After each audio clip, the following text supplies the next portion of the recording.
বাংলাদেশি পণ্যের ওপর যুক্তরাষ্ট্রের আরোপ করা বাড়তি শুল্ক ৩ মাসের জন্য স্থগিতের আহ্বান জানিয়ে মার্কিন প্রেসিডেন্ট ডোনাল্ড ট্রাম্পকে চিঠি দিয়েছেন প্রধান উপদেষ্টা অধ্যাপক মোহাম্মদ ইউনূস।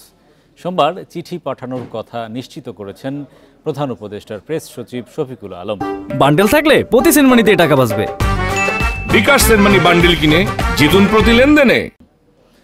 ৩ মাস সময় পেলে যুক্তরাষ্ট্রের সাথে আলোচনা করে বাংলাদেশ একটি টেকসই সমাধান বের করতে পারবে বলেও আশা প্রকাশ করেছেন প্রধান উপদেষ্টা। চিঠিতে তিনি বলেন, দেশটি তার অনুরোধে সাড়া দেবেন বলে তার বিশ্বাস।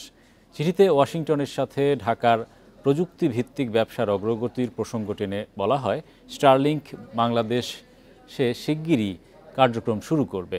কৃষিভিত্তিক মার্কিন পণ্য ও স্ক্র্যাপ মেটালে শূন্য শুল্ক বিদ্যমান বলে জানানো হয়। ২ এপ্রিল বাংলাদেশ, ভারত সহ বিভিন্ন দেশের পণ্য আমদানিতে হঠাৎ করে অস্বাভাবিক শুল্ক আরোপ করে ওয়াশিংটন। ফলে এসব দেশে ব্যবসা বাণিজ্যে নেতিবাচক প্রভাবের শঙ্কা দেখা দিয়েছে।